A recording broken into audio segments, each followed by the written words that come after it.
Hi all, അസ്സലാമു അലൈക്കും. Welcome back to സിൽനാസ് കിച്ചൺ.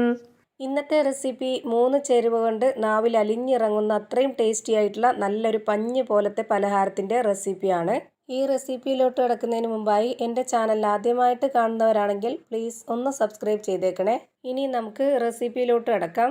അപ്പോൾ ആദ്യം തന്നെ ഈ ഒരു റെസിപ്പി തയ്യാറാക്കാനായിട്ട് ഞാനിവിടെ ഒരു മിക്സിയുടെ ജാർ എടുത്തിട്ടുണ്ട്. ഇതിലേക്ക് 250 ml കപ്പിൻ്റെ അളവിൽ 2 കപ്പ് റവയാണ് ഇട്ട് കൊടുക്കുന്നത്. റവ വറുത്തതായാലും വറുക്കാത്തതായാലും കുഴപ്പമില്ല. ഞാനിവിടെ എടുത്തിട്ടുള്ളത് വറുത്ത റവയാണ്. ഞാനിപ്പോൾ ഇതിലേക്ക് 2 കപ്പ് റവയും ഇട്ട് കൊടുത്തിട്ടുണ്ട്. അടുത്തതായി ഇതിലേക്ക് 2 കോഴിമുട്ട പൊട്ടിച്ചൊഴിച്ചു കൊടുക്കാം. 2 കപ്പ് റവയ്ക്ക് വേണ്ടിയാണ് 2 കോഴിമുട്ട എടുത്തിട്ടുള്ളത്. 1 കപ്പ് റവയാണെന്നുണ്ടെങ്കിൽ 1 മുട്ട എടുത്താൽ മതിയാവും. ഇതൊരു നല്ല മധുരത്തിൻ്റെ പലഹാരമാണ്. അതുകൊണ്ട് തന്നെ ഇതിലേക്ക് 1/2 കപ്പ് അളവിൽ 2 കപ്പ് പഞ്ചസാരയാണ് ഇട്ട് കൊടുക്കുന്നത്. നിങ്ങൾക്ക് എത്രയാണോ മധുരം വേണ്ടത് അതിനനുസരിച്ച് ചേർത്ത് കൊടുത്താൽ മതി. ഇനി ഇത് അരച്ചെടുക്കാനായിട്ട് റവ എടുത്തിട്ടുള്ള അതേ കപ്പ് അളവിൽ 1 കപ്പ് വെള്ളമാണ് ഒഴിച്ചു കൊടുക്കുന്നത്. വെള്ളം ഒഴിച്ചു കൊടുത്തതിന് ശേഷം ഇതൊന്ന് ഇളക്കി കൊടുക്കാം. ആദ്യം റവ ഇട്ട് കൊടുത്തതുകൊണ്ട് ഇതിനടിയിലോട്ടൊന്നും വെള്ളം പോയി കാണത്തില്ല. അപ്പോൾ ഇതുപോലൊരു സ്പൂൺ കൊണ്ടൊന്ന് ഇളക്കി കൊടുത്തു കഴിഞ്ഞാൽ അടിയിലേക്കൊക്കെ വെള്ളം പോയിക്കോളും. അപ്പോൾ നമുക്ക് അരച്ചെടുക്കാൻ എളുപ്പമായിരിക്കും. അല്ലാന്നുണ്ടെങ്കിൽ അരച്ചെടുക്കാൻ ഭയങ്കര ബുദ്ധിമുട്ടാവും. 1 കപ്പ് വെള്ളം ഒഴിച്ചു കൊടുത്തതിന് ശേഷം നമ്മൾ അരച്ചെടുക്കുമ്പോൾ റവ ഒന്നുകൂടി കുറുകി വരും. അപ്പോൾ നമുക്ക് അരയ്ക്കാനായിട്ട് ബുദ്ധിമുട്ട് തോന്നുന്നുണ്ട് എങ്കിൽ 1/2 കപ്പ് വെള്ളവും കൂടെ ഒഴിച്ചു കൊടുത്തിട്ട് നന്നായിട്ടൊന്ന് അരച്ചെടുക്കാം.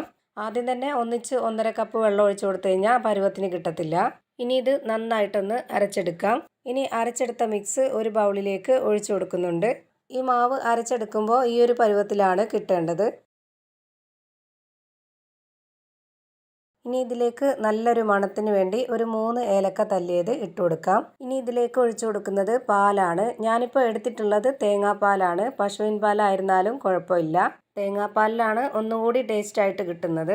ഞാനിപ്പോൾ ഇതിലേക്ക് ഒഴിച്ചു കൊടുത്തിട്ടുള്ളത് 250 ml കപ്പിൻ്റെ അളവിൽ 2 കപ്പ് തേങ്ങാപ്പാലാണ്. നല്ല കട്ടി തേങ്ങാപ്പാലാണ് ഒഴിച്ചു കൊടുത്തിട്ടുള്ളത്. 1 മുറി തേങ്ങയുടെ പാലാണ് ഇതിലേക്ക് ഒഴിച്ചു കൊടുത്തിട്ടുള്ളത്.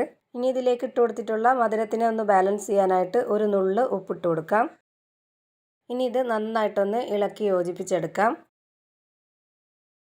ഇനി ഇതിൻ്റെ ഒരു പരുവെന്ന് പറയുന്നത് നമ്മൾ കോരിയെടുക്കുമ്പോൾ ഈ ഒരു പരുവത്തിലായിരിക്കണം ഇരിക്കേണ്ടത്. ഒരുപാട് കട്ടിയും ആവാൻ പാടില്ല, നല്ല ലൂസും ആവാൻ പാടില്ല. ഒരു ഇടത്തരം പരുവത്തിലായിരിക്കണം മാവിരിക്കേണ്ടത്.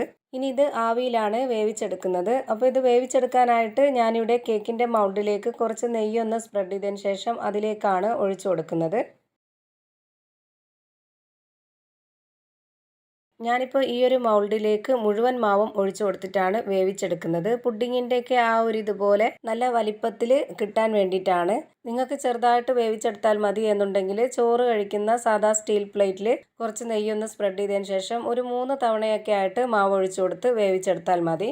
ഞാനിപ്പോൾ ഇത് വേവിച്ചെടുക്കാനായി ഇഡ്ഡലി പാത്രത്തിൽ കുറച്ച് വെള്ളം ഒഴിച്ച് അതിലേക്ക് ഇത് ഇറക്കി വെച്ചിട്ടാണ് വേവിച്ചെടുക്കുന്നത്.